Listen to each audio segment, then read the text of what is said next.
Pessoal, hoje vamos estar aprendendo a lição de número 12, como disse, a urgência do discipulado. E a nossa leitura vem em Mateus, capítulo 28, versículo 19, que é a leitura do texto áureo, que nos diz: portanto, ide, ensinai todas as nações, batizando-as em nome do Pai e do Filho e do Espírito Santo. A verdade prática vem nos dizendo: chamamos de discipulado na fé o aprendizado de um discípulo por meio do seu mestre na igreja, para ajudar a desenvolver o seu crescimento espiritual. A nossa leitura bíblica em classe, que se encontra em Mateus capítulo 28, versículo 16 ao 20, e Atos capítulo 2, versículo 42 ao 47, que vem nos dizendo. Mateus 28, 16 a 20 nos diz: e os 11 discípulos partiram para a Galiléia, para o monte que Jesus lhe tinha designado. E quando o viram, o adoraram, mas alguns duvidaram. E chegando-se Jesus, falou-lhes, dizendo: é-me dado todo o poder no céu e na terra. Portanto, ide, ensinai todas as nações, batizando-as em nome do Pai e do Filho e do Espírito Santo, ensinando-as a guardar todas as coisas que eu vos tenho mandado, e eis que eu estou convosco todos os dias, até a consumação dos séculos. Amém. No livro de Atos, capítulo 2, versículo 42 ao 47, nos diz o seguinte: e perseveravam na doutrina dos apóstolos, e na comunhão, e no partir do pão, e nas orações. E em cada alma havia temor, e muitas maravilhas e sinais se faziam pelos apóstolos. Todos os que criam estavam juntos e tinham tudo em comum. Vendiam suas prosperidades e fazendas e repartiam com todos, segundo cada um tinha necessidade. E perseverando unânimes todos os dias no templo, e partindo pão em casa, comiam juntos com alegria e singeleza de coração, louvando a Deus e caindo na graça de todo o povo. E todos os dias acrescentava o Senhor à igreja aqueles que se haviam de salvar. Glória a Deus, aleluia. Então convido você nesse momento a estar nos acompanhando, a juntos orarmos pelo Senhor, como sempre diz, apresentando a tua causa, apresentando a tua vida, a tua família, crendo que Deus pode operar um milagre na sua vida. Oremos ao Senhor. Amado Deus e querido Pai, em nome de Jesus, queremos te dar graças, Senhor, por essa oportunidade, por mais essa aula, Senhor, por mais essa escola bíblica que terá início, meu Deus. Ó meu Pai, em nome do Senhor, pedimos, Senhor, a tua direção, a direção do Senhor Espírito Santo, sobre a vida da tua filha, Pai, que estará essa noite ministrando a tua palavra, Senhor. Abençoa, Pai, em nome de Jesus, todos esses e essas que estarão ouvindo e acompanhando essa noite, Senhor. É o que nós oramos e te pedimos em nome de Jesus. Em nome de Jesus. Quero passar a oportunidade agora para a irmã Crisley, que estará ministrando a lição dessa noite. Cumprimento a igreja com a paz do Senhor, a paz do Senhor para todas que estão nos assistindo nessa noite, por esse canal de bênçãos, que é a página AD na Ciolândia.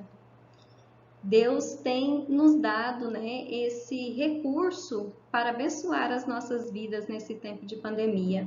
E eu louvo a Deus por isso, por esse canal, louvo a Deus pela vida de cada um de vocês que estão dedicando o seu tempo para estar aqui conosco nessa noite, participando da nossa 12ª lição. E antes de nós continuarmos falando sobre a nossa lição, eu quero aqui deixar o meu agradecimento muito especial pelo apoio, pela ajuda, colaboração do pastor Pedro, do pastor Leonardo, do irmão Clévio, que foram pessoas fundamentais para que esse vídeo pudesse chegar até você nesta noite. Eu louvo a Deus pela vida dos irmãos, por toda a igreja, que Deus continue abençoando e usando os irmãos na obra do Senhor. E a nossa lição de hoje tem como tema a urgência do discipulado. O próprio título já nos alerta, né, que o discipulado é algo urgente, necessário, para agora, né, que Deus requer de nós. Aqui nós temos a nossa leitura diária, uma sugestão aí para o nosso devocional, né, para quem tem a revista, e também é um complemento para melhor entendimento do assunto que será estudado nessa noite. A nossa leitura bíblica em classe já foi lida, né, pelo presbítero Clévio, está em Mateus 28, 16, 20 e também em Atos 2, 42 e 47.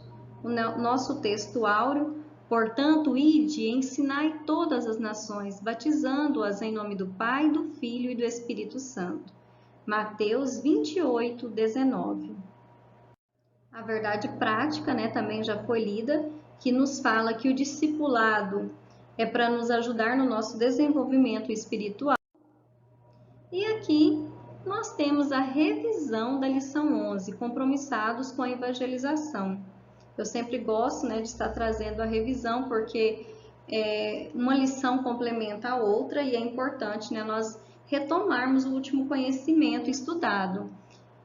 E aqui nós temos a declaração de Jesus como um ponto forte, que foi na lição compromissados com a evangelização, quando o próprio Jesus nos disse: eu sou o caminho, a verdade e a vida, ninguém vem ao Pai senão por mim. João 14, 16.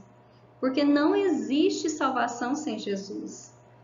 E as boas novas, e essa mensagem é a principal boa nova de Cristo Jesus, né, do poder de Deus nas nossas vidas, porque a salvação está disponível para todos aqueles que quiserem, que crerem. Mas para que essa mensagem chegue às pessoas é necessário ter aqueles que a levem. Então, por isso que hoje nós trataremos sobre o discipulado. Nós estudamos sobre a evangelização, que há quase 2000 anos os cristãos vêm pregando essa mensagem e ela continua sendo nova a cada dia. E esse chamado de Jesus é atual, mas para que pessoas possam evangelizar, levar as boas novas, essas pessoas precisam passar pelo discipulado, que é isso que nós vamos entender um pouco mais hoje, é conhecer um pouco mais o nosso Mestre Jesus. O ponto central da lição é: discipular é atuar no crescimento e desenvolvimento do cristão. Aqui nós temos a nossa introdução, que nos traz uma reflexão inicial: o que realmente Jesus quer de nós? Irmãos, vocês já pararam para pensar o que Jesus quer de mim e de você hoje? Agora, o que Jesus espera de nós? O que Ele requer de nós? Na palavra de Deus, em João 12, 26, nos diz assim: quem me serve precisa seguir-me, e onde estou, o meu servo também estará. Aquele que me serve, meu Pai o honrará. Naquela ocasião, as pessoas que estavam ali achavam que Jesus estava falando apenas para os judeus, mas Jesus estava falando para todos, inclusive para os gregos que ali estavam. E esse chamado de Jesus para servi-lo, ele é atual, ele é para agora. E é isso que Jesus está nos convidando. Jesus nos convida para segui-lo, para servi-lo. E esse chamado de Jesus, que é tão atual, ele requer obediência. Seguir Jesus significa obedecer. E obedecer, às vezes, é negar as nossas próprias vontades. É negar a si mesmo, como o próprio Jesus disse. Se alguém quer me seguir, negue-se a si mesmo. Porque eu já não posso mais viver conforme a minha vontade, a vontade da carne, mas agora eu tenho que viver segundo a vontade do meu Mestre. E o próprio Jesus viveu isso e nos ensinou na cruz, naquela situação mais adversa possível de se imaginar. Jesus, por um instante, ele pensou: Senhor, se for possível, passe de mim esse cálice. Mas na mesma hora, ele lembrou quem ele era, filho de quem ele era. E ele disse: mas que em tudo seja feita a tua vontade. Porque ele sabia que era necessário obedecer. Então, esse chamado de Jesus para nós também requer obediência. E quando nós falamos de seguir Jesus, nós estamos falando de caminhar junto com Ele. E vocês já observaram, irmãos, que quando a gente convive muito com a pessoa, a gente começa a ficar parecido com aquela pessoa, a gente começa a imitar até o comportamento. E eu observo muito porque às vezes a gente tem a oportunidade de conviver com pessoas que vêm de outros estados, por exemplo, que tem um sotaque diferente do nosso, e aquela convivência, quando a gente pensa que não, a gente já está até falando parecido com aquela pessoa. Então, quando nós convivemos com alguém, o nosso comportamento começa também a ficar parecido. Mesmo no nosso inconsciente, a gente começa a ficar parecido com aquela pessoa. E é isso que Jesus quer de nós, caminhar com Ele, é imitá-lo, é ficar parecido com Ele a cada dia mais, é alinhar as nossas vontades, a vontade dEle às nossas vontades, é alinhar o nosso pensamento ao pensamento dEle, é fazer com que a nossa mente fique parecida com a mente dEle. Então, seguir Jesus, ser discípulo de Jesus é isso, é ficar cada vez mais parecido com o Mestre. E Jesus não foi só os apóstolos para segui-lo. Jesus chama a todos. O que acontece é que para seguir Jesus, todos precisam ser discipulados por ele. Então, os próprios apóstolos, quando a gente vai lendo a palavra e a gente vai percebendo que os próprios apóstolos que foram escolhidos, chamados pelo próprio Jesus, eles também foram discipulados. Porque nós sabemos que Jesus, durante todo o seu ministério, ele ensinou. Por todo o caminho que Jesus passava, Jesus, ele curava, ele ensinava e ele pregava.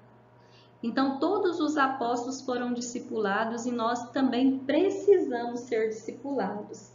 E quando nós falamos de ser discípulo de Jesus, nós estamos falando de negar a nós mesmos, né? De fazer a vontade de Deus. E quando nós paramos para pensar sobre isso, nós nos reportamos lá no Jardim do Éden. O que acontece com o homem quando ele começa a viver conforme a tua vontade? As coisas não dão certo. Assim como foi no Jardim do Éden. Quando o homem quis fazer a sua vontade, estar no lugar de Deus e fazer a sua vontade, o pecado entrou no mundo. E agora, para que nós possamos nos libertar do pecado, nós precisamos fazer ao contrário. Nós precisamos negar as nossas próprias vontades e obedecer à vontade de Jesus, à vontade do Pai. Então, é sobre isso que nós iremos aprofundar. Aí a nossa introdução, nos diz: o discipulado acompanha a pregação do Evangelho desde o princípio e é de fundamental importância como base inicial na formação do novo convertido. Então, aqui, meus irmãos, lendo essa introdução, a gente reforça o que foi dito no início, que a evangelização ela caminha junto com o discipulado.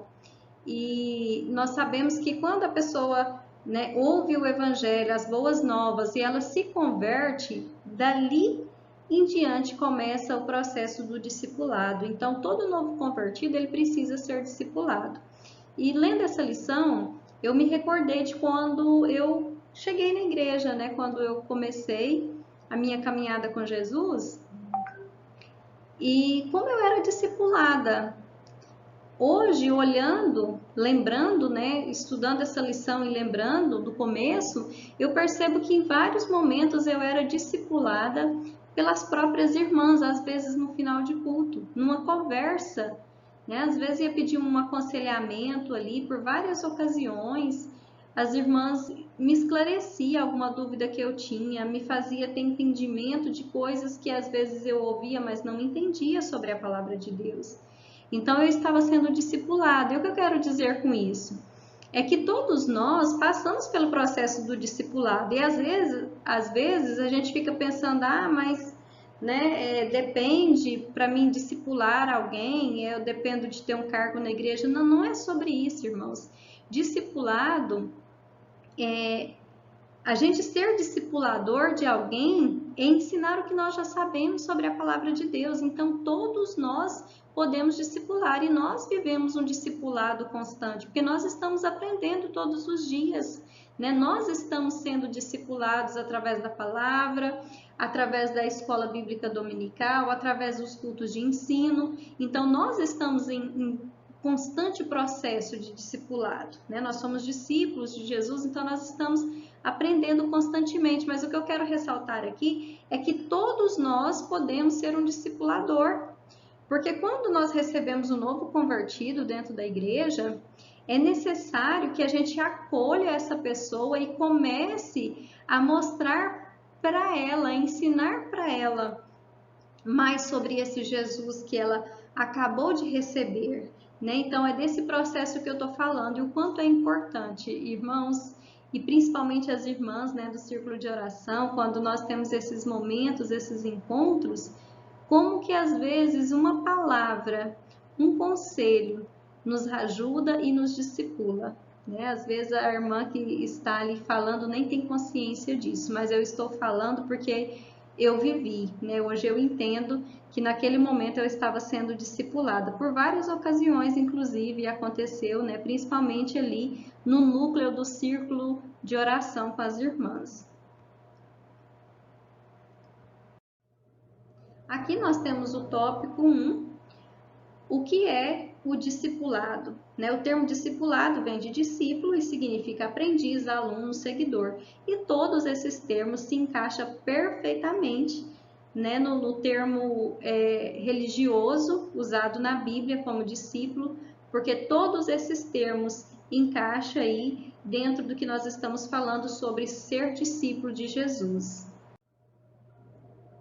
E aqui nós temos o item 1, que tem como título o discípulo. O termo discípulo se aplica com frequência nos evangelhos aos seguidores de Jesus. Então, a palavra discípulo, a gente, né, vê ela com muita frequência durante todo o evangelho. E aqui nós temos o exemplo, né, de Mateus 5:1, que a palavra nos diz: Jesus, vendo a multidão, subiu ao monte e, assentando-se, aproximaram-se dele os seus discípulos e, abrindo a boca, os ensinava, dizendo, né? Então é um termo que é muito recorrente, né, durante todo o evangelho. E a revista nos traz: discipulado se aplica ao ensino para ser seguidor de Cristo, ou seja, é o ensino bíblico para o novo convertido desenvolver-se espiritualmente.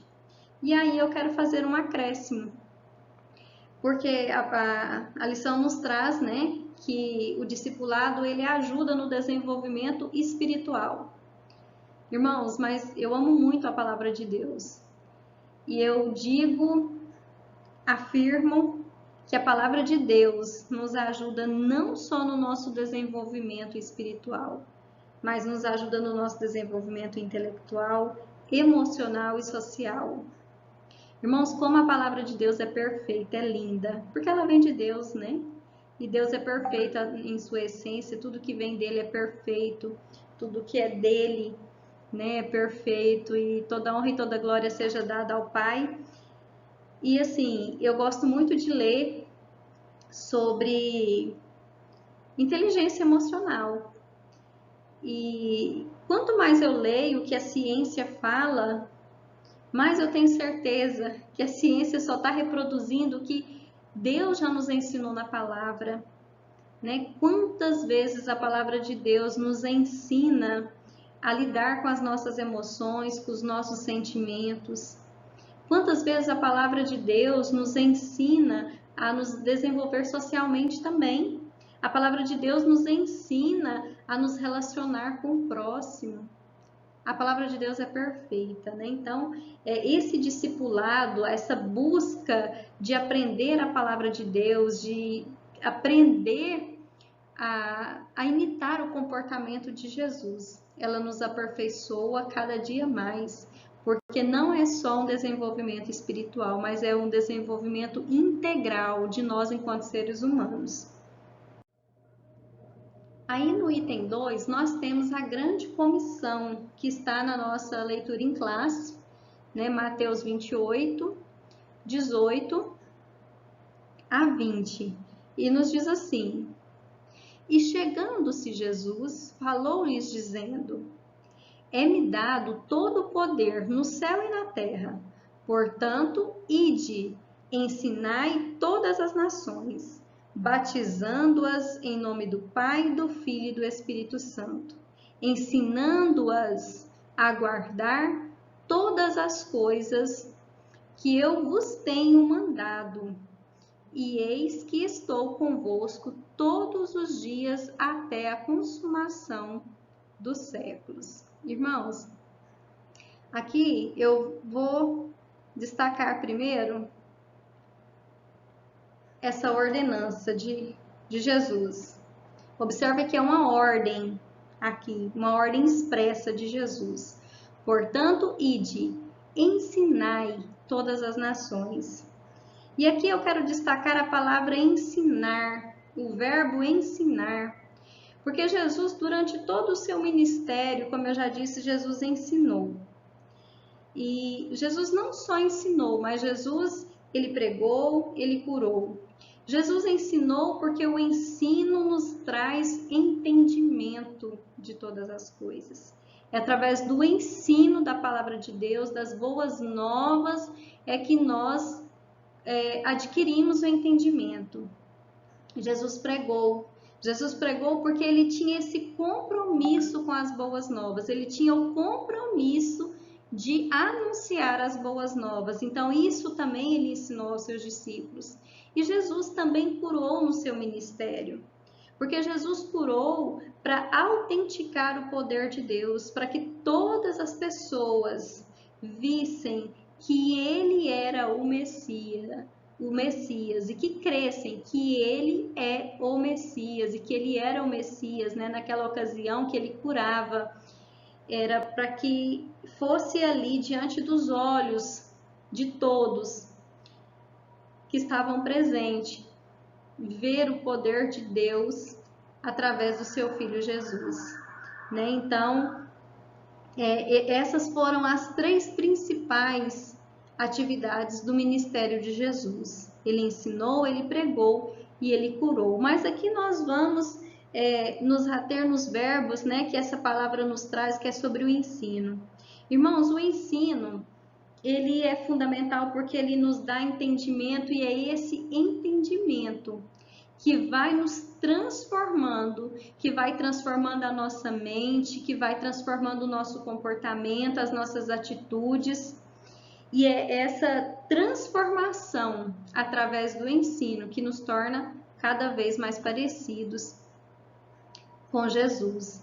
E aqui eu quero destacar também aqui a outra ordenança: batizando-as em nome do Pai, do Filho e do Espírito Santo. Então, Jesus também, ele ordena o batismo. Por que o batismo? Porque o batismo, ele simboliza a morte para o pecado e a ressurreição para uma nova vida em Cristo Jesus.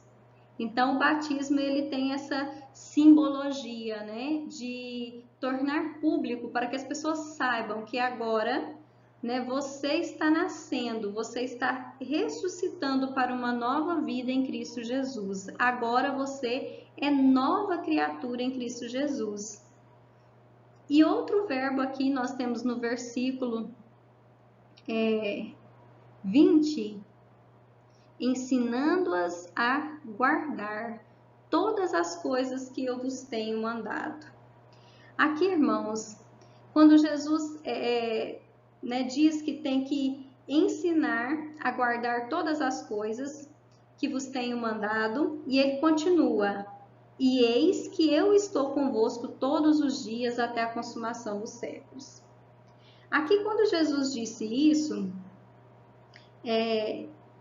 nós sabemos que Jesus estava presente fisicamente, mas logo ele não estaria mais, porque ele iria ascender aos céus. Então, quando ele diz isso e ele afirma aqui, né, ele promete afirmando que ele vai estar, né, com os apóstolos, e não só com os apóstolos, mas com nós ainda nos dias de hoje, até a consumação dos séculos, aqui ele está fazendo uma promessa, que ele não vai nos deixar órfãos. Porque aqui também ele já anuncia a promessa da vinda do Espírito Santo. Então, Jesus não estaria mais presente fisicamente, mas agora ele está dizendo, né, que o Espírito Santo estaria conosco até a consumação dos séculos.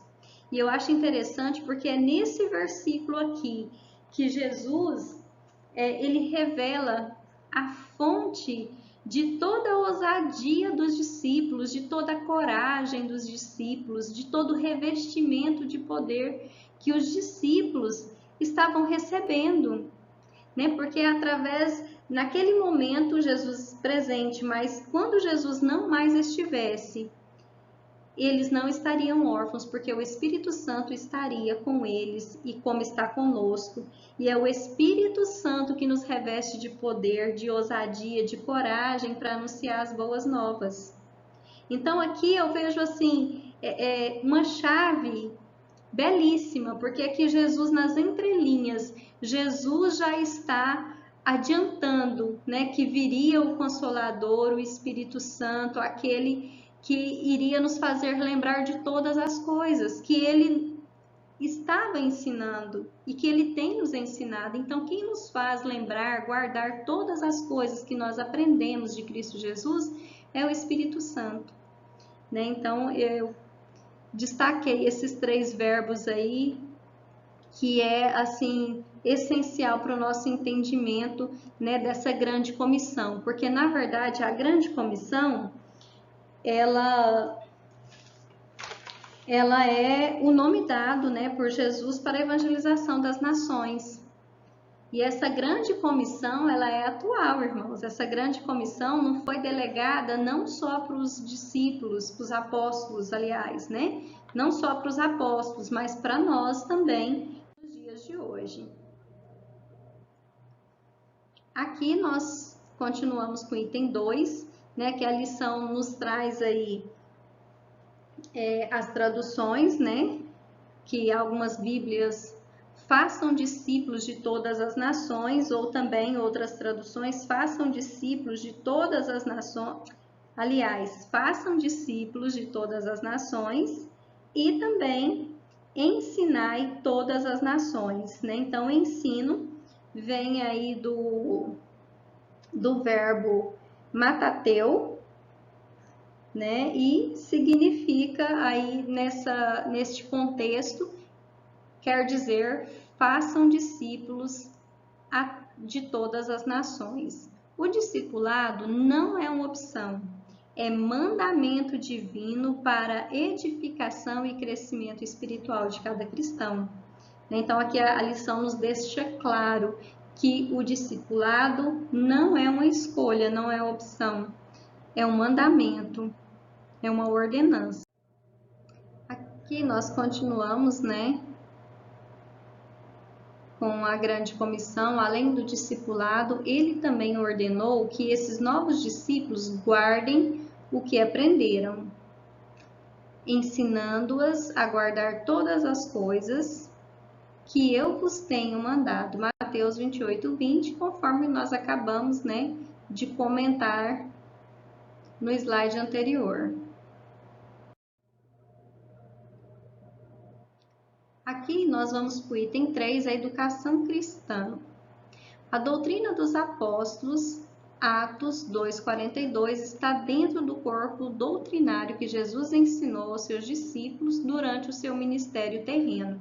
Então, aqui, Atos dos Apóstolos, no capítulo 2, versículo 42, nos traz, né, o que aconteceu no dia de Pentecostes, quando Pedro termina o seu discurso sobre as boas novas e quase 3.000 almas são convertidas.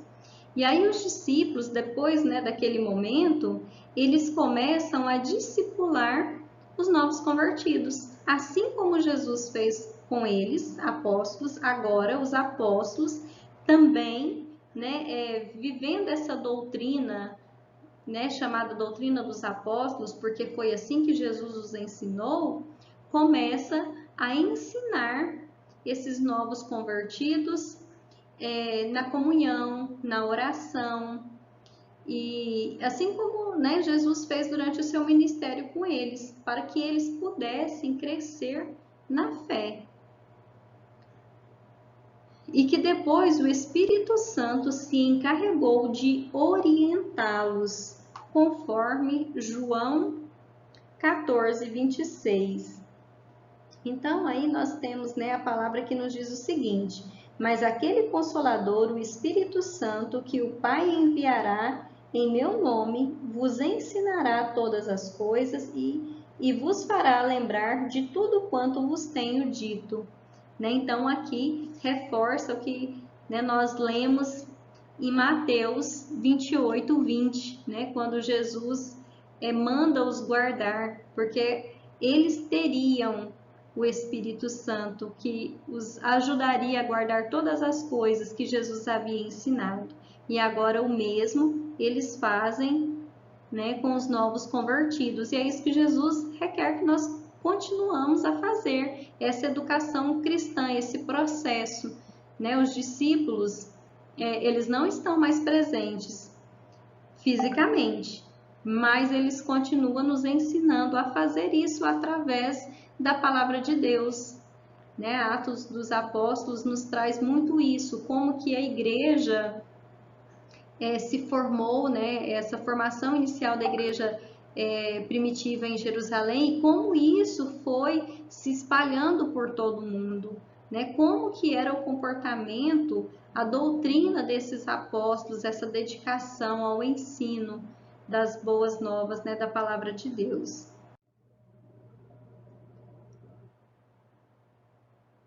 Aqui, né, nós continuamos aí o item 3, a educação cristã.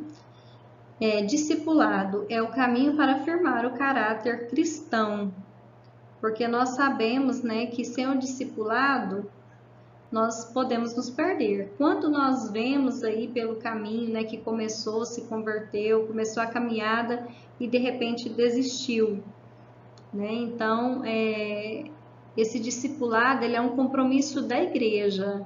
O discipulado é um compromisso que nós devemos ter uns com os outros, é um compromisso mútuo, que nós devemos nos ajudar. E a nossa igreja, né, graças a Deus, nós temos aí os cultos de ensino, a escola bíblica dominical, né, são estruturas para o discipulado, né? A igreja tem esse formato que ajuda nesse processo do discipulado, mas não é só isso, né, irmãos? Nós, igual eu já disse, o que aconteceu comigo mesmo, né? Às vezes, uns com os outros, né? Quem tem um contato mais próximo pode estar aí ajudando uns aos outros nesse processo. Nós estarmos nos ajudando mutuamente, na verdade, né? E aí, por isso, eu trouxe algumas reflexões a respeito do discipulado, que está proposta na revista, que nos faz pensar em que medida o meu caráter se parece com o de Cristo, né? Para cada um de nós pensarmos. Os valores que Jesus nos estimula a viver é possível realizar? Né? Tudo que Jesus requer de nós é possível realizar hoje? Estamos muito ou poucos parecidos com Jesus, nós enquanto igrejas? Nós enquanto igreja, né? O que os irmãos acham? Nós estamos muito ou pouco parecidos com Jesus? Aqui a síntese do tópico 1. O vocábulo discípulo no Novo Testamento carrega consigo a ideia de seguidor de Jesus Cristo.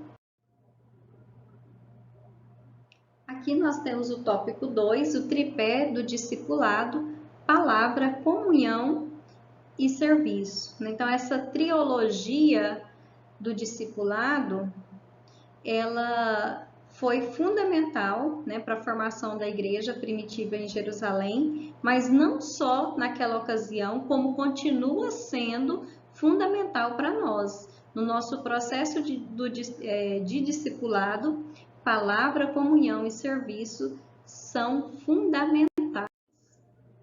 A respeito da palavra, né, a autoridade das Escrituras é singular e única, pois a sua fonte é o próprio Deus. Elas foram faladas pelos profetas do Antigo Testamento e agora pelos apóstolos no Novo Testamento. Então, a palavra de Deus, a sua fonte, a sua origem é o próprio Deus. Né? Deus revelou sua palavra aos profetas no Antigo Testamento e agora no Novo Testamento o próprio Jesus revela sua palavra, a palavra de Deus aos apóstolos, né? E o Novo Testamento vem confirmar a revelação do Antigo Testamento. E quando os apóstolos recebem essa revelação, né, eles continuam o trabalho através das Escrituras, né? Os apóstolos escrevem o Novo Testamento e continuam a doutrina dos apóstolos, né? Eles continuam o trabalho, o serviço que Jesus veio e os ensinou com os novos convertidos, ensinando a palavra.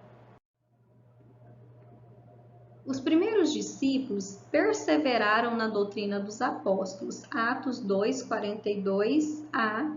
Na atualidade, os apóstolos ainda nos ensinam, né? Como eu já disse, eles não estão presentes fisicamente, mas a palavra de Deus, né, é a fonte de Deus para que nós possamos continuar o ID de Jesus, né? Esse ID e ensinar, que é a responsabilidade, que é a ordenança não só para os apóstolos, mas também para nós cristãos, né, na atualidade.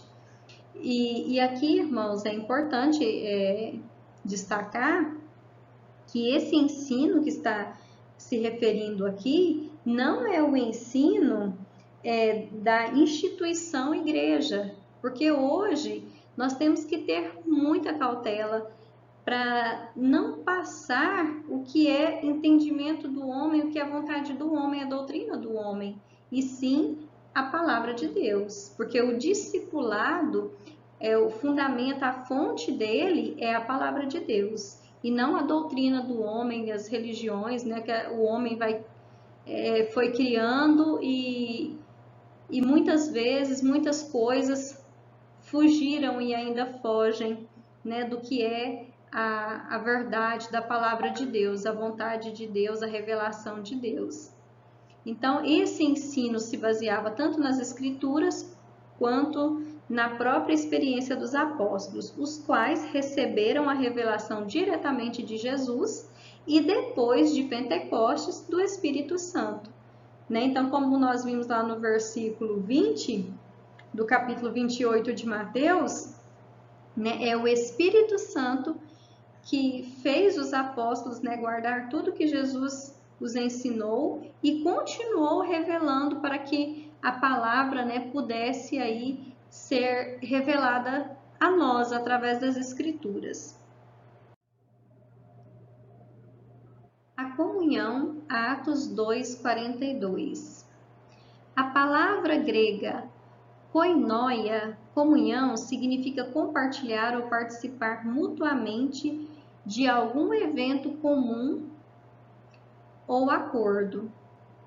Mas nós vamos ver que a comunhão no Antigo Testamento, ela se referia apenas ao relacionamento entre as pessoas, né? O relacionamento uns com os outros. Agora, no Novo Testamento, a comunhão no cristianismo envolve tanto o relacionamento entre os irmãos, como também com o Pai, o Filho e com o Espírito Santo. No Antigo Testamento, embora Abraão tenha sido chamado amigo de Deus e Moisés tenha falado com Deus face a face, ainda não havia essa comunhão, né, do homem com Deus. Né? Houve essas revelações de Deus com Abraão e com Moisés, mas ainda eles não tiveram, no Antigo Testamento, a oportunidade de provar da mesma comunhão que nós temos hoje. Essa comunhão que nós temos a liberdade de falar com o Pai a todo instante, a estar na presença de Deus, a sentir a presença de Deus, a ter a presença do Espírito Santo. Então, no Antigo Testamento, essa comunhão ainda não havia sido estabelecida. Agora, né, após a vinda de Cristo e a sua ascensão aos céus, a promessa do Espírito Santo se cumpriu e agora, né, nós temos a comunhão do Pai, do Filho e do Espírito Santo e também a comunhão entre os irmãos, né, entre a Igreja de Cristo. Item 3, a comunhão na Igreja de Jerusalém. A Igreja de Jerusalém, logo nos seus primeiros dias, deu ao mundo uma lição de koinonia, ou seja, de comunhão. Porque a Igreja de Jerusalém, eles tinham o sentimento de unidade, né? De tudo que era meu, eu podia dividir com meu irmão, ou eu deveria dividir com meu irmão, porque tudo vinha de Deus. Então, esse sentimento de unidade, né, de amor um pelos outros. E aqui nós temos na lição o versículo 32 do capítulo 4 de Atos, eu quero ler para os irmãos, que diz assim: e era um coração e a alma da multidão dos que criam, e ninguém dizia que coisa alguma do que possuía era sua própria, mas todas as coisas lhe eram comuns. Né? Então aqui, quando a palavra nos diz que a comunidade, aquela multidão, né, de cristãos, era como um só coração e uma só alma, porque o coração é o centro da vida e a alma o centro das emoções. Então tinha aquele sentimento de amor um pelo outro, né? Aquela desejo mesmo de um ajudar o outro, de família, aquele sentimento de família, como nós na nossa casa, né? Nós não vamos ver ninguém da nossa casa passar falta de alguma coisa que eu tenho. Por exemplo, vou dar um exemplo bem assim de mãe, né? Mãe, quando tá comendo alguma coisa, a criança chega, sempre pede, né? A gente acaba, divide, você dá na hora, você não, né? Por quê? Porque é aquele amor, é aquele sentimento de que somos um só, uma unidade. E é esse sentimento de unidade que foi se perdendo. A Igreja de Jerusalém tinha esse sentimento de unidade e todos os bens eram partilhados, né? Para que a ninguém faltasse. Se tinha alguém com necessidade, então o bem que eu tinha eu vendia, me desfazia e compartilhava com quem estava faltando. E isso era resultado do Espírito Santo, né? Não era uma coisa forçada, mas era resultado da união vinda pelo Espírito Santo. E muito diferente de comunismo, né? Às vezes alguém escuta a gente falando, lendo essa palavra e pode pensar em comunismo. Não, porque aqui essa doação, essa partilha, ela é inspirada pelo Espírito Santo, não é forçada, ela é voluntária, né? Conforme a própria palavra diz em Filipenses 2:3, né? Que essas coisas não deveriam ser por contendas, ou seja, obrigar a dividir para repartir com o outro. Não, era voluntário, vinha, né, da vontade de cada um e nem por vanglória. E nem para me gloriar que eu tenho, então eu vou dividir, não. Não era esse o sentimento e não deveria ser esse sentimento, mas o sentimento de unidade. Porque, né, conforme João 3,16, a palavra nos diz que Deus amou o mundo de tal forma que deu seu Filho unigênito, para que todos aqueles que nele crê, né, tenham vida e vida eterna. Então, é por esse amor de Deus que motivava, através do Espírito Santo, a esses crentes viverem tamanha comunhão, que infelizmente, né, já não há mais tamanha comunhão, embora nós ainda tenhamos, né, na nossa igreja, por exemplo, nós temos, né, assistência social, né, que sempre os irmãos estão ajudando os outros, mas naquela época era um sentimento de unidade, de família muito maior do que o que nós temos vivido, né, na atualidade. Item 4, o serviço. O termo serviço, visto isoladamente, quer dizer um trabalho realizado para alguém ou algo seguindo as suas instruções. Mas no contexto, né, da igreja primitiva, no Antigo Testamento, a maioria das vezes, quando aparece o termo serviço no Antigo Testamento, refere-se ao trabalho dos sacerdotes, né, no santuário, ou qualquer pessoa que cria em Deus. Agora, na igreja primitiva, né, no Novo Testamento, o serviço cristão, ele está representando a perseverança no ensino dos apóstolos, na comunhão e no partir do pão e nas orações, conforme o versículo 42 de Atos 2, que nos diz: e perseveraram na doutrina dos apóstolos, e na comunhão, e no partir do pão e nas orações. Né? Então, o serviço aqui refere-se à perseverança no discipulado, né? A ser discipulador dos novos convertidos. Então, aqui o versículo nos diz que os apóstolos perseveraram, não só no ensino, mas nessa comunhão de unidade mesmo, enquanto família que a igreja tinha. No partir do pão é porque eles continuavam ainda fazendo a Santa Ceia, realizando a Santa Ceia, como o próprio Jesus fez com os apóstolos, né? Então, eles permaneceram fazendo o partir do pão, que é a Santa Ceia, com os novos convertidos, e perseveraram também nas orações, para que os novos convertidos crescessem na fé, né? Então, o serviço é nesse sentido, de perseverar no ensino, no discipulado propriamente dito. Aqui é o cerne da grande comissão, do que Jesus instituiu, né? A grande comissão é levar o ensino a todas as nações, levar as boas novas a todas as nações e perseverar, né, no ensino, no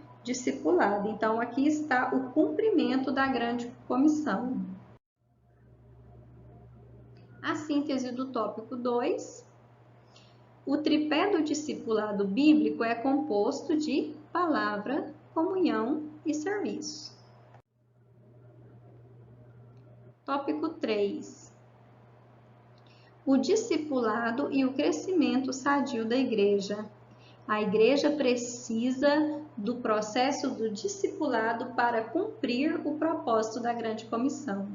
Não se trata de opção, é uma ordem de Jesus, né? Então, aqui mais uma vez reforça que o discipulado é uma ordenança, é uma ordem de Jesus, conforme, né, nós vimos na nossa lição de classe, na nossa leitura de classe de hoje, que está em Mateus 18. Item 1, o crescimento espiritual. O processo do discipulado tem por objetivo instruir o novo convertido sobre os vários aspectos da vida cristã. Irmãos, aqui é importante destacar que todo mundo que vem a Jesus precisa ser discipulado. E aqui, mais uma vez, eu retomo ao conceito de unidade da igreja de Jerusalém, a igreja primitiva de Jerusalém. Porque aqui é fundamental o conceito de família, de um cuidando do outro. Então, sempre os mais experientes devem ajudar os mais novos.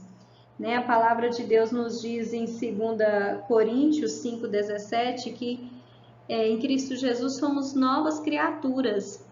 E isso não é um passe de mágica, né? Tornar novas criaturas é um processo. E Romanos também, 6,4, nos diz que agora nós andamos em novidade de vida, mas tudo que é novo requer aprendizado. Então, nós precisamos compreender que o discipulado é uma necessidade, é uma ordem e é uma necessidade para todos aqueles que se achegam a Cristo. Todos aqueles que vêm a Cristo precisam ser discipulados. Irmãos, eu me lembro aqui da corrente do bem. Já ouviu falar, né? Eu acho que todo mundo já deve ter visto falar da corrente do bem. Quando você recebe algo bom de alguém, você quer repassar, fazer com outro. Então, o discipulado, eu faço essa analogia nessa noite, porque eu vejo que é mais ou menos isso que deve acontecer. Nós recebemos, né, por amor, através da graça, por meio da graça, né, através da fé, nós recebemos a salvação, um dia nós recebemos a boa nova e um dia nós tivemos a oportunidade de aprender. Agora, por gratidão, por amor a Deus e ao próximo, eu também devo, né, ajudar aquele que está começando. Então, é o conceito mesmo de unidade de família. Os mais experientes sempre ajudando os mais novos. E isso não requer ter cargos, ser nomeado alguma coisa. Não, nós somos chamados, né? Nós fomos chamados por Cristo Jesus para segui-lo. E se nós aceitamos o convite, agora nós recebemos a ordem que nós devemos ir e ensinar, né? Então, esse é o cerne, né? O ponto central da nossa lição hoje. Elas precisam ser ensinadas para o seu crescimento espiritual e amadurecimento na fé. A palavra em 2 Pedro 3,18 nos diz: crescei na graça e conhecimento do nosso Senhor e Salvador Jesus Cristo.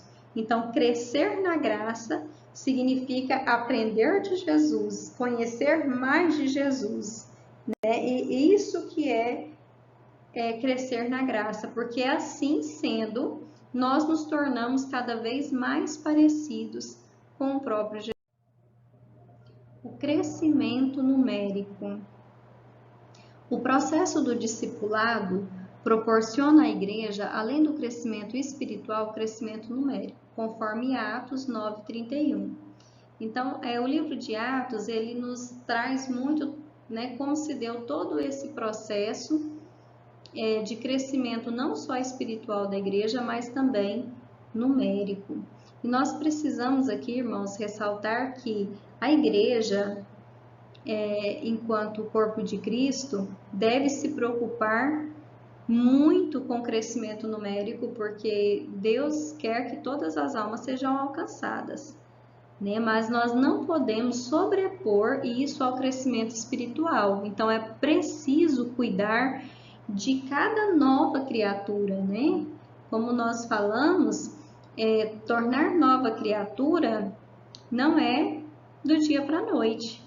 Nós vivemos um processo de santificação, de transformação, de discipulado que nos faz, de fato, sermos novas criaturas semelhantes a Cristo, com caráter parecido com o caráter de Cristo. Então, é nesse sentido que eu estou dizendo que a igreja, enquanto corpo de Cristo, ela deve se preocupar imensamente com o crescimento espiritual de cada um dos seus membros. E aqui, né, nós temos a terceira viagem do apóstolo Paulo. O propósito foi discipular e ensinar a igreja de Éfeso, formar e treinar obreiros para a seara do Senhor. Irmãos, e aqui é importante, né, pegando aí o gancho da terceira viagem de Paulo, que o propósito dele aqui não foi aumentar número, mas garantir com que aqueles que receberam as boas novas, que eles permanecessem, né? Que eles crescessem espiritualmente, que crescessem na fé. Então, o propósito era discipular em Éfeso, formar, treinar novos obreiros para que a seara do Senhor crescesse. Então, nós podemos concluir que o crescimento numérico, ele é consequência do crescimento espiritual. Por quê? Porque quanto mais nós conhecemos a Cristo, mais nós somos revestidos pelo Espírito Santo de poder, de ousadia, de conhecimento para levar as boas novas, para anunciar as boas novas. Então, o nosso crescimento espiritual tem como consequência o crescimento numérico. Porque se eu estou revestida, cheia de poder do Espírito Santo, eu estou revestida com autoridade, com ousadia, com coragem, eu vou anunciar em todas as oportunidades. Lembra como nós falamos, né, nas lições anteriores, remindo o tempo no sentido de aproveitar cada oportunidade que Deus nos dá para anunciar as boas novas, né? Então é nesse sentido que a lição nos traz aí o crescimento numérico como consequência do crescimento espiritual da igreja. Item 3, o exemplo da igreja de Antioquia da Síria. O público da igreja de Antioquia era gentil, identificados como gregos. Os apóstolos de Jerusalém enviaram Barnabé para discipulá-los, conforme Atos 11:22. Acontece que Barnabé, ele achou necessário convidar Paulo para auxiliá-lo nessa missão. Então, Atos 11:25 nos diz assim, Barnabé concluiu que ninguém seria melhor do que Saulo para ensinar esses novos crentes de costumes estranhos. Barnabé não hesitou em buscá-lo em Tarso para essa nobre tarefa, conforme Atos 11:25. Aqui, meus irmãos, é importante retomarmos aqui o versículo anterior ao 25, versículo 24, que diz a causa, né, da escolha de Barnabé por Paulo, por buscar Paulo. Porque Barnabé achou que Paulo era a pessoa certa? Primeiro porque pelo próprio testemunho de Paulo, né, o maior perseguidor da igreja, depois da sua conversão, agora se torna, né, um dos grandes discípulos de Jesus. E aí a palavra nos diz que Barnabé busca Paulo porque era homem de bem, cheio do Espírito Santo e cheio de fé. Aí eu quero destacar essas 3 características que a palavra aponta de Paulo. Primeiro, homem de bem. Por que homem de bem? Porque caráter semelhante ao de Cristo. Então, todo mundo que tem um caráter semelhante ao de Cristo é uma pessoa de bem. Segunda característica, cheio do Espírito Santo. Olha, cheio do Espírito Santo. Paulo era um homem cheio do Espírito Santo, revestido de poder, de autoridade de Deus, para anunciar as boas novas. Como nós vimos aí durante, né, todo esse trimestre, a importância de buscarmos o Espírito Santo, de nos enchermos do Espírito Santo, para que nós também possamos ser capacitados a levar as boas novas, né, a ter a autoridade de Deus, a ter a ousadia, e é o Espírito Santo que convence o homem do pecado. Então, se nós não estamos cheios do Espírito Santo, nós não vamos conseguir o resultado, né, que Jesus propõe para que nós façamos, que é anunciar as boas novas. Mas essa é uma característica fundamental. Nós precisamos ser discipulados e nesse processo de discipulado estarmos cheios do Espírito Santo. E a terceira característica, né, que é Paulo era um homem de fé, né, porque a fé é o testemunho, é o nosso testemunho. Então, assim, 3 características fundamentais, né, pelas quais Barnabé achou necessário ter aí o apoio de Paulo para ensinar os crentes de Antioquia, né, que tinham costumes totalmente diferentes, costumes estranhos para ele, né? Então, por isso que Paulo aí é o homem escolhido, né, por Barnabé para ajudá-lo nesse discipulado.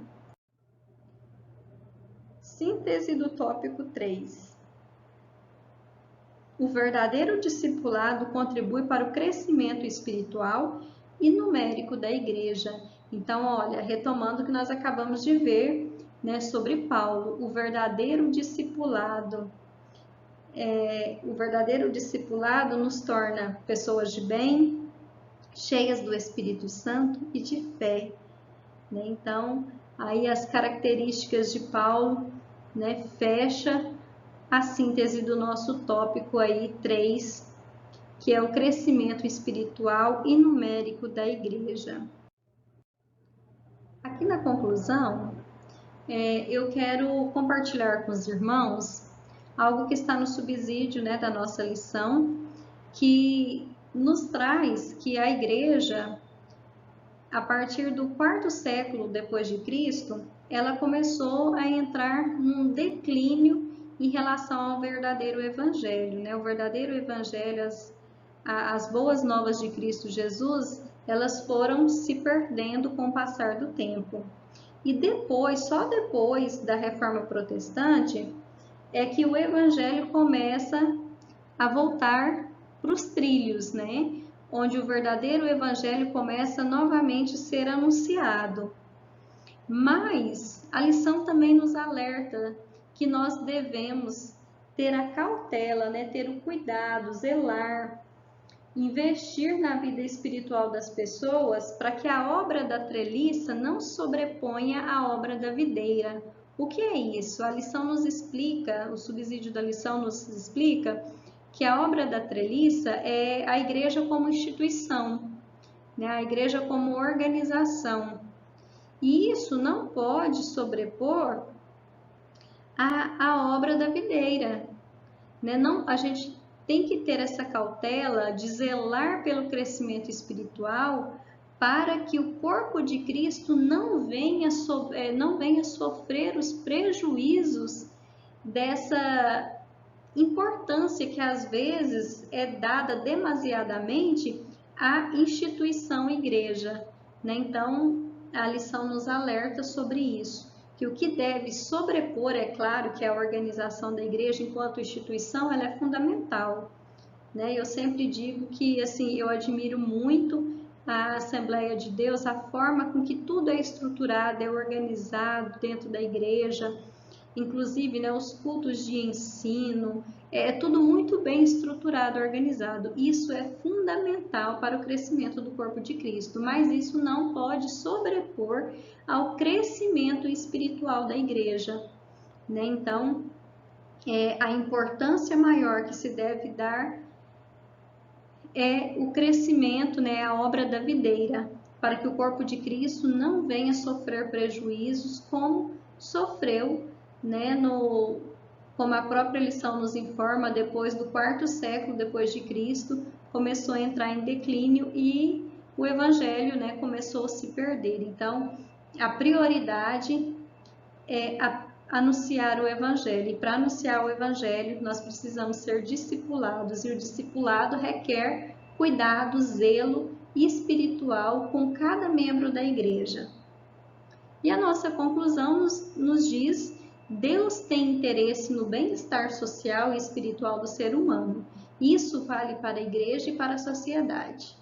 A educação como base nos princípios cristãos é importante porque, além dos valores espirituais, contribui na construção de uma sociedade civilizada. A base dos valores morais e espirituais é a Bíblia. Então, a nossa base é a Bíblia. E eu agradeço aqui mais uma vez a oportunidade, né? Que Deus continue abençoando a vida de cada um de vocês. E passo agora para o nosso irmão Clévio. Agradeço a oportunidade.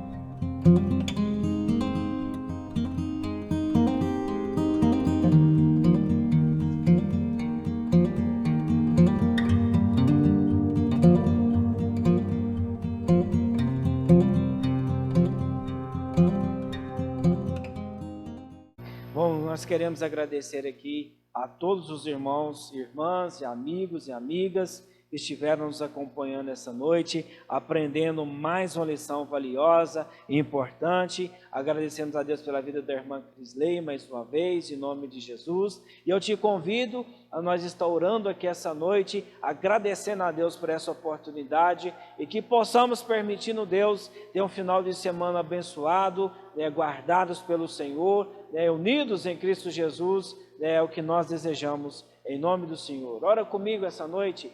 Pai, mais uma vez te damos graças, Senhor, por essa oportunidade, pela vida, Senhor, dos nossos irmãos e irmãs, pela vida de todo o Senhor que esteve acompanhando essa live, Senhor, essa noite, aprendendo mais uma rica lição, ó Pai, em nome de Jesus. Senhor, apresentamos o nosso final de semana e pedimos ao Senhor, meu Deus, em nome de Jesus, que abençoe, ó Pai, a vida de cada um, meu Deus, nos livrando, cuidando, ó Pai, livrando de todo mal, meu Deus, é o que nós oramos e te agradecemos em nome de Jesus. Amém. Que a graça do nosso Senhor Jesus Cristo, o grande amor de Deus, a comunhão e a consolação do Espírito Santo estejam com todos e que todos possamos dizer um amém.